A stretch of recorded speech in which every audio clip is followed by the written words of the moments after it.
तो पुलिस का काम है गिरफ्तारी करना। ये कैसे दबाव रहता ही है इन लोगों का। एसटीएससी थाना में जब केस रजिस्टर्ड होता है तो गिरफ्तारी करने का आदेश रहता है, तो गिरफ्तारी किया। उस पर क्यों नहीं किया वो तो संबंधित थाना बताएगा। हाँ।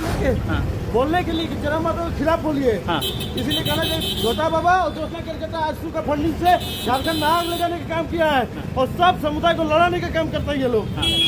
थाना काम नहीं करे इसका मतलब है उसका काम रुकेगा नहीं। आप एसपी, डीएसपी, ग्रामीण एसपी को लिखित आवेदन दीजिए। तत्पश्चात भी यदि कार्रवाई नहीं है तो सक्षम न्यायालय में आप आवेदन दीजिए। कार्रवाई तो होना ही है। लगातार जो है झारखंड में कुर्मी एसटी आंदोलन के बाद जो है लोगों में केस मुकदमा बहुत बड़ा है। केस मुकदमा इस वजह से बढ़ा है क्योंकि गाली गलौज तक लोग उतर आते हैं, लेकिन कुर्मी एसटी विवाद को लेकर अभी तक कोई भी चीजें सामने नहीं आई। अभी हमारे साथ अधिवक्ता षष्ठी रंजन जी हैं जो लगातार जो है शोषित, पीड़ित, वंचित लोगों का आवाज बनने का काम करते हैं कानूनन तौर तरीकों को लेकर। चाहे केस मुकदमा जब होता है तो इसी के पास आते हैं। जब कल भी हुआ, जब यूट्यूबर अमित महतो का गिरफ्तारी हुई, उसके बाद इन्होंने ही उस मोर्चा को संभाला कि कैसे उसको न्याय दिलाना है। गाली गलौज एक अलग विषय है, कभी भी इस चीजों को हम लोग बढ़ावा नहीं देते हैं, लेकिन जो चीजें होती हैं उसको लेकर कानूनन प्रक्रिया होती है, उसमें गुजरना ही पड़ता है।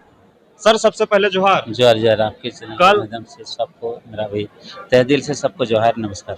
कल अमित महतो का गिरफ्तारी होने के बाद जो है आपके ही पास पहुंचा और आपने जो है उस केस को टेक ओवर किया। उसके बाद उसका क्या क्या प्रक्रियाएं उतर के आई, निकल के आया, वो आपने ही देखा।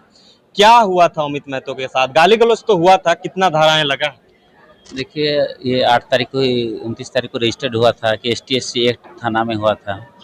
और किसी भी आदिवासी समाज चाहे व्यक्तिगत यदि गाली गलौज दिया जाता है तो उसके लिए एसटीएससी थाना में ही केस होता है। जो एसटीएससी थाना में रजिस्टर्ड हो गया था, जो धारा 352, 351, 296, 78 के तहत दर्ज हुआ था, वो भारतीय न्याय संहिता के तहत हुआ था। और एसटीएससी एक्ट के तहत भी 31PRIU SC/ST एक्ट के तहत केस रजिस्टर्ड हो गया। जो SC/ST एक्ट जितने भी सेक्शन है सब नॉन अवेलेबल भी है। तो क्या लगता है कि मतलब अमित महतो वाकई में एक अपराधी है क्या? गाली गलौज तो दे दिया, मानते हैं, दोनों साइड से हुआ है, लेकिन कार्रवाई एक तरफा हुआ जैसा आपको लग रहा है? आप तो कानून न्यायमूर्ति हैं। यदि दोनों तरफ से उनके ऊपर भी एफआईआर होना चाहिए था। यदि वो भी गाली गलौज दिया था तो बोलने से नहीं होता है, उसके लिए लिखित आपको देना पड़ेगा। कोई भी आपके संबंधित थाना में यदि आपको लगा कि उनके आचरण, उनके गाली गलौज से हम चाहे समाज यदि प्रभावित हुए हैं, चाहे वो जो भी उनको व्यक्तिगत लगा होगा अमित को भी,